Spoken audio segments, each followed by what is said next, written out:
Halika na, sabay tayo. At kung sinong may gusto, dahil sa tubig alat, likas na yaman to.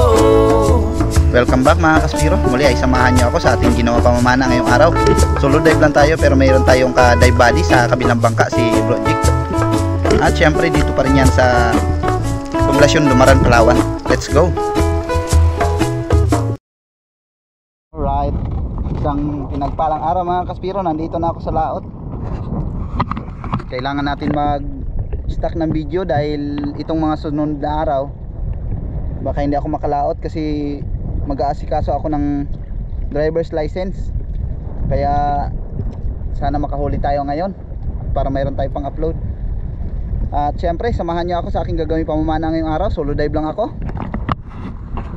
Yon si Bro Jig nandoon sa kabilang bahura, habang tayo ay nandito sa nakukunan natin ng GT. Sana may laman. Let's go, samahan niyo ako. Sana makahuli tayo ng marami, makauwi tayo ng ligtas at magkaulam tayo ng masarap. Bahala ng Panginoon magpala sa atin. Let's go. Mga kaspiro, nandito na rin si Bro Jig.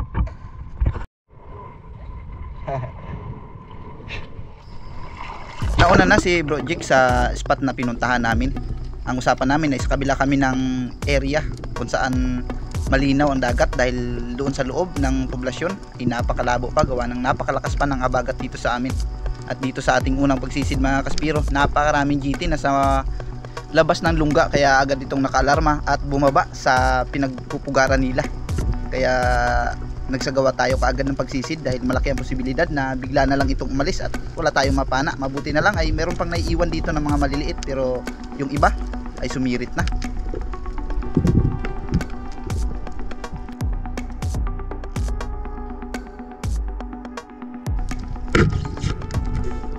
Mabilis ang kalabit na lang yung ginawa ko mga kaswiro dahil nagulat na sila nung biglang tumakbo o lumangoy ng malakas itong batfish o giant turtle na tinatawag naman sa aming bayang. Kaya dito ay pinasilip ko na si Bro Jig para makapana rin siya ng GT dahil napakarami pa sa ilalim. Kaya lang nasa kabilang side siya sumisid kaya hindi sila nagpatagpo. Habang tinatanggal ko yung monolay natin na na-stack, eto meron tayong nakita na malaking GT sana. Kaya lang wala na tayong magawa dahil nakaigkas na tayo.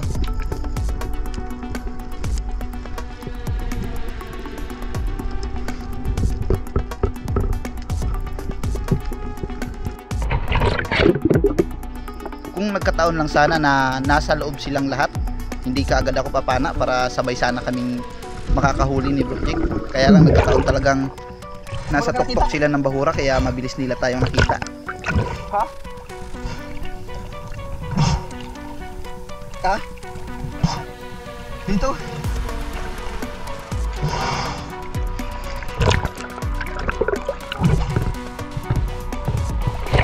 GT o Giant Trevally yung unang naging isda natin para sa araw na ito.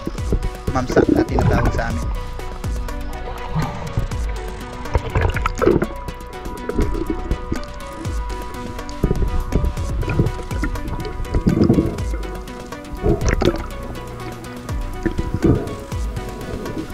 May nakarawis na maliit na bahura dito at sinubukan naming sisirin yun, baka sakaling nandoon yung iba nitong mga kasama, pero wala kaming nakita ni anumang sinyalis na mayroong malaking isda. Kaya bumalik kami sa bangka at naghanap kami ng panibagong spot.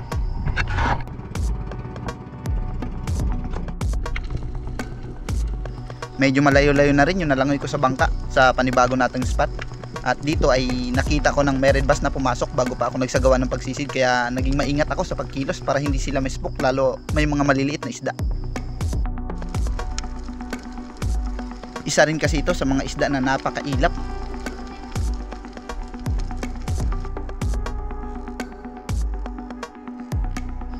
Ayun nga mga kaspiro, ay pumasok siyang muli kaya hindi ako kumilos para hindi siya makaramdam. At hinintay ko na lang yung pagkakataon na muli niyang paglabas dahil kanina ko pa ito pinagmamasdan, ganun ang kilos niya.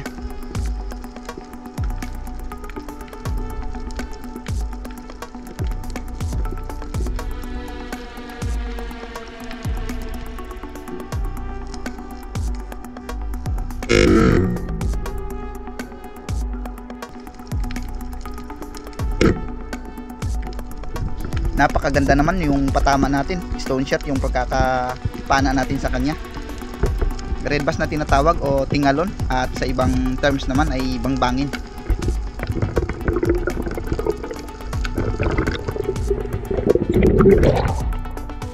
Ito. Isa ito sa mga isda mga kaspiro na hindi nakakaligtas sa akin. Kapag meron ay talagang pinapaiwan natin ito para maging ulam. One time kasi na nakatikim yung asawa ko ng prito nito at toasted yung kanyang ginawang pagkaluto, at yun nga, napakalutong ng balat na akalain mo parang lechon na yung kinakain mo, kaya naging paborito na niya.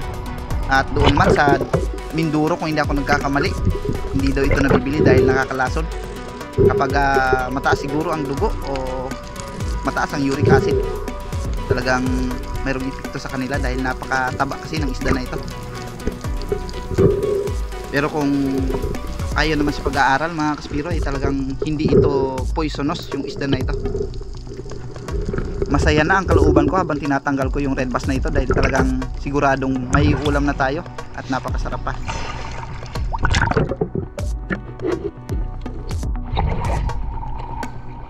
Lahil baka.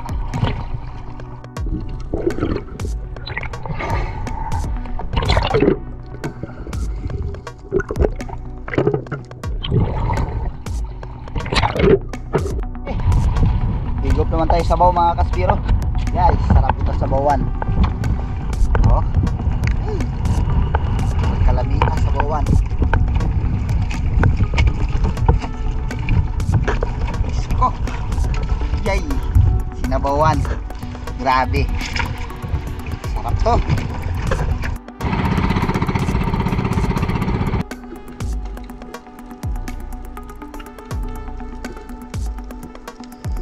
Panibagong spot naman ito mga kaspiro. Ganun talaga, kailangan nating maging masikap at magpalipat-lipat ng iba't ibang spot para makasumpong tayo ng biyaya na hinahanap natin dito sa ating pag-ambush mga kaspiro. Napakalaki sana ng tash fish, kaya lang na-late talaga ng reaction, sayang. Medyo may pagkailap din kasi kaya hindi ko na pinilit.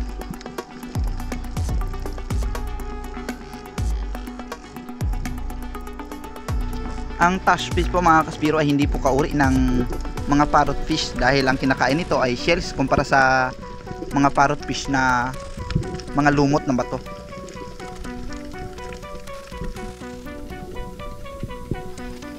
Move on lang, matapos kong makapagpahinga ay muli akong nagsagawa ng panibagong pagsisid, at dito naman sa bandang unahan lang ay meron akong nakitang isa pang tash fish pero undersized pa, kaya tiningnan ko na lang muna at nag-abang ako ng ibang isda hanggang sa nakita kong mayroon palang big dot o coral trout na napakalaki, at sakto namang pag ambush ko ay papalapit siya sa atin.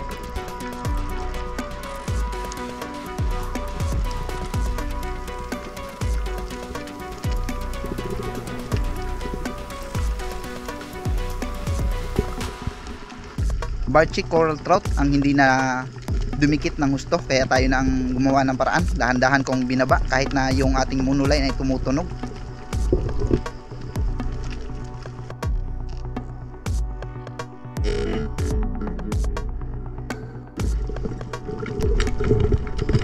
Sumasagi kasi sa bato yung ating monoline kaya nakakalikha ng tunog, at maganda rin pala yun dahil na-distract din natin yung isda.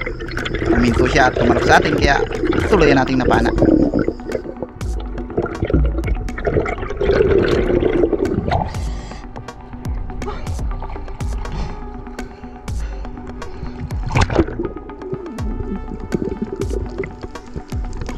Isang isda sa bawat isang spot, okay na ito kumpara sa wala, dahil kung maghapon ganito sigurado makakaipon din tayo.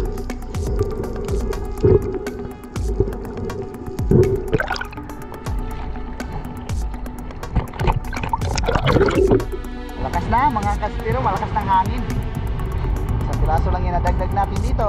Ayan o, isang pirasong big dot oblong.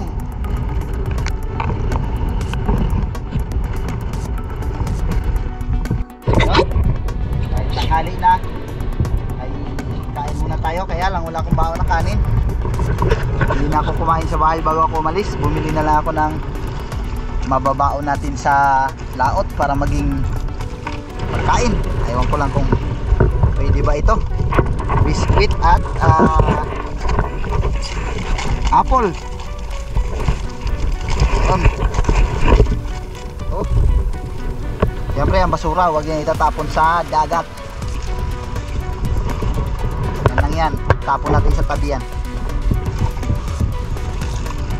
Yun, kain tayo. Apple, oh, apple, sarap.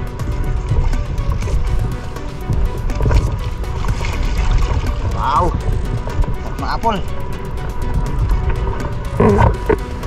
Oh.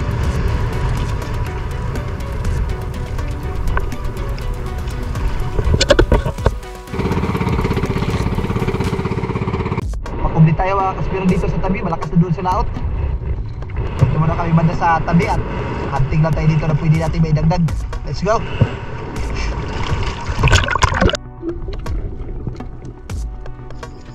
Nag-ambos ako dito sa mababaw lang dahil pangantuhan ito kaagad. At dito nga ay mayroon 2 pirasong surgeon fish. Plano ko na sana panain pero nakita kong mayroong Spanish flag snappers at rabbit fish na yellow dots. Kaya hindi ko na muna sila pinana para hindi mabulabog yung ating tinatarget na isda. Lumutang muna ako at nagpahinga. Sakto naman ang muli nating pagbalik ay paakyat na itong yellow spotted rabbit fish kaya pinanaan natin.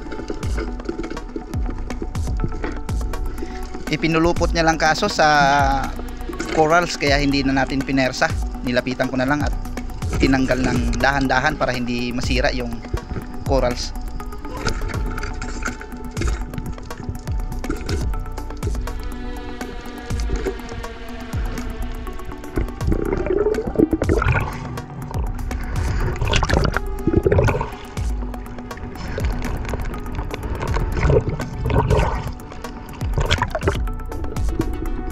Next dive mga kaspiro, nandito lang sa mababaw itong sea turtle kaya binidyohan na lang natin para sa content. Kaya lang napakailap, halatang takot na takot sa mga tao.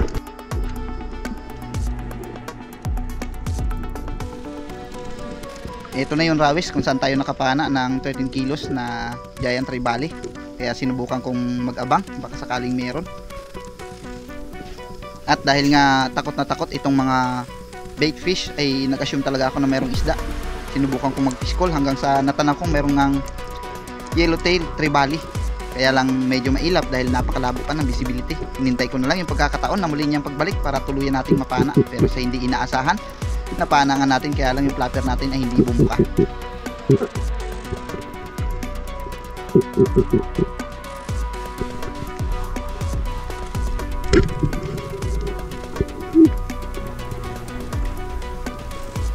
Move on lang mga kaspiro, mabante ako sa bandang unahan ng bahura. At dito ay meron ako nakitang nakahinto na red snapper o yung mangrove snapper. At hindi advisable na panain yung kanyang pwesto. Kaya sinubukan kong magdekha ng ingay para sakaling maalarma siya ay mapapana natin. Kaya lang talagang hindi talaga siya umakyat. Kaya ako na yung gumawa ng paraan, dahan-dahan akong bumaba. At habang ginagawa ko yun, inuuga ko yung flapper para tuluyan niya tayo makita at sumugod sa atin.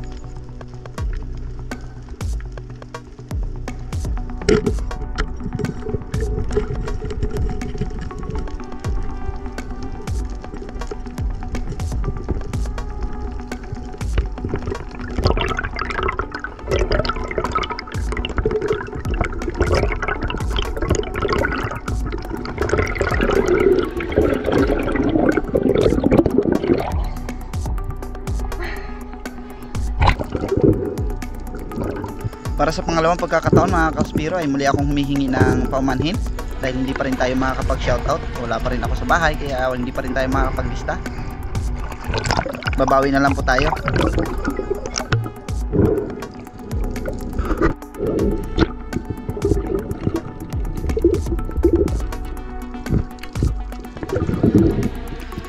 At syempre hinihingi ko rin po yung suporta para kay Jake Abinoy Spearfishing. Paki-subscribe na lang po yung kanyang channel.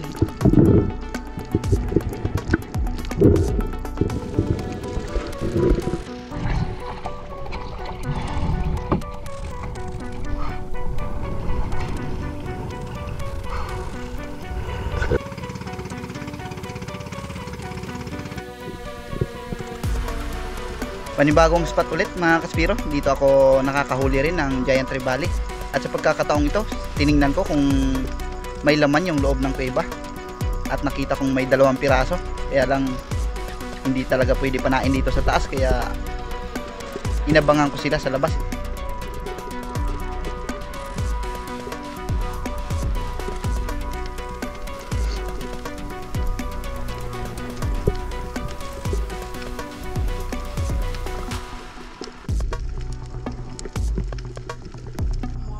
At sa muli kong pagbalik mga kaspiro, dala yung pag-asa na mahuhuli natin yung GT na to. Yun nga, sakto talagang palabas sila, kaya tuluyan natin napana.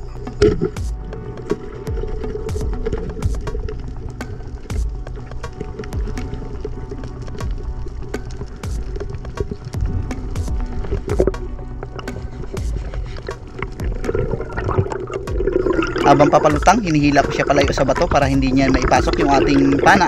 Nasa ganun hindi na tayo matagalan.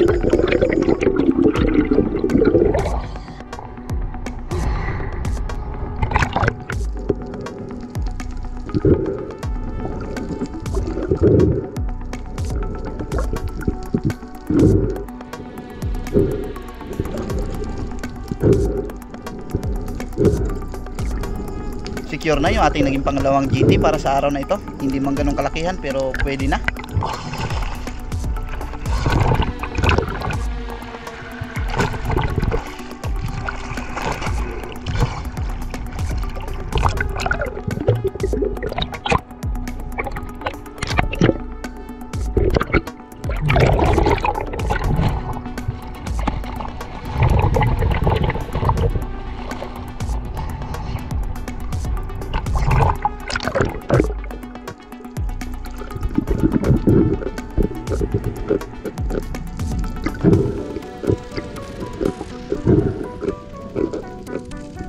Pagkatapos ko mahuli yung GT na ito mga kaspiro, lumipat ulit kami ng spot, yung sa gitnang Bahura, kung saan nakasama natin sila Joy Adventure at ang Lurop, ganun din si Native Channel, si Sisid at si Boss Job Maninisid, kasama si Patrick Hong at si Lucas C.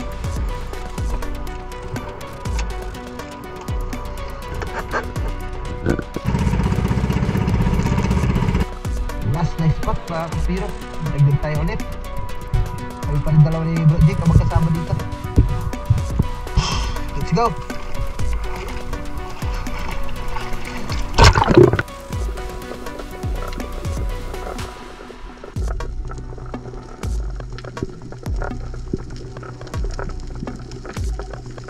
Saglit na lang kami sa Bahura na ito mga kaspiro dahil malaki na yung hibas, kaya napakalabo na ng dagat. At dito sa ating pag-ambush, hindi ko napansin na napakalaki palang golden trevally na sa gawing kanan, kaya lang hindi on point yung ating pana dahil sa ibang direksyon ito nakatutok.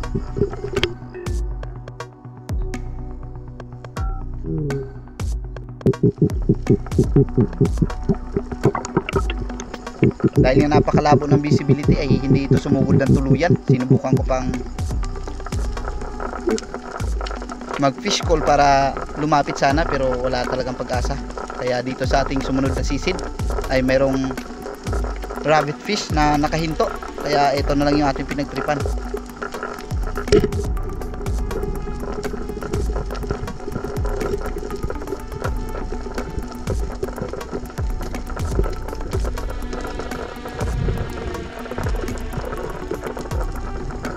Muli po mga kaspiro ay humihingi ako ng dispensa dahil hindi po talaga tayo nakapag shoutout, gawa ng hindi pa pwede. Babawi na lang po ako pagka ayos ng lahat.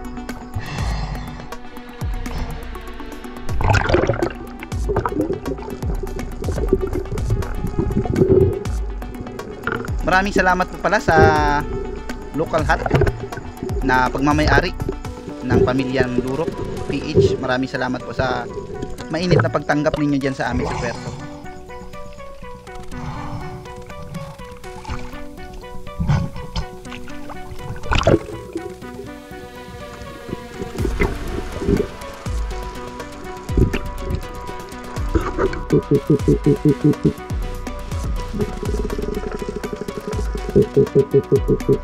Next dive mga kaspiro, hindi ko na inistorbo si Bro Jik na sa bandang rawis siya dahil mayroon siyang inaabangan na 2 pirasong golden trevally.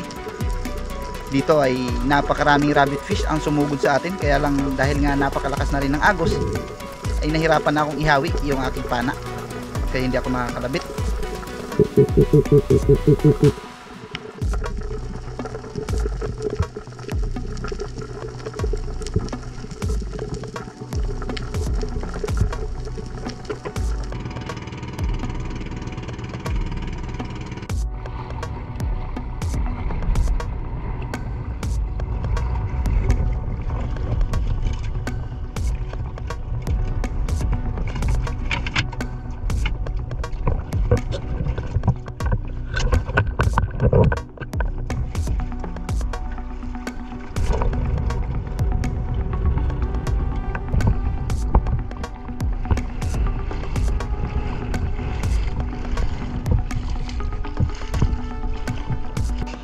Dati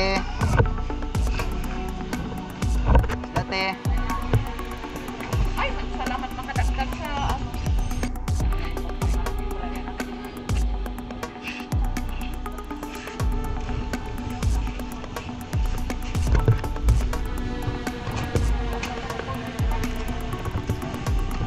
Dati hugutin na ito. Kaya pinalang natin. Okay lang? Hugutin na po ito. May ano pala yun.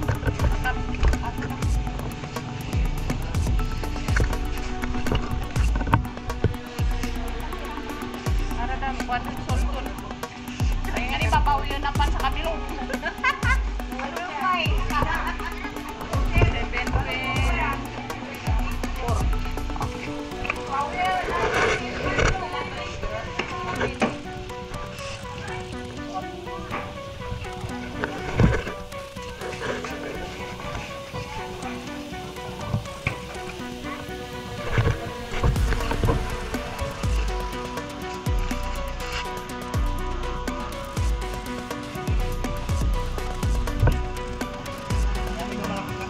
Oo, Amali, masakay ako din. Ha? Sakay ako, pagod na.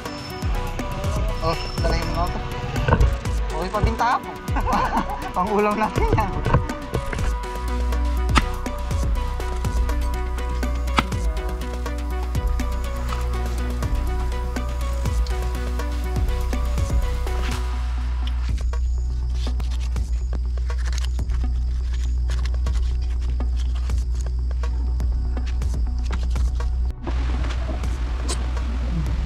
Hindi ko makita mo Brad. Uy, pagbunda. Uy, tambos kay. Nabisa ka na panalo? Ha? Meron.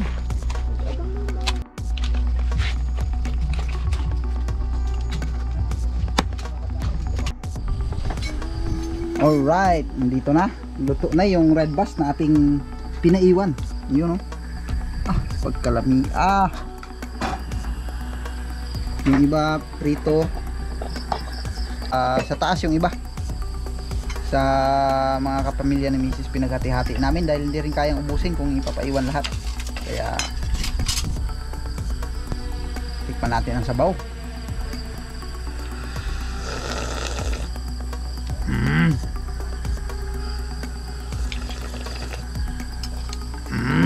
Pagkalami.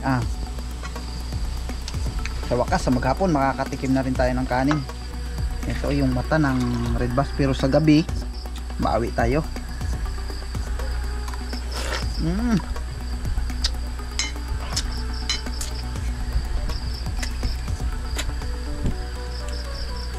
Pagkasarap. Sabing taba. Salamat sa Diyos. Yun.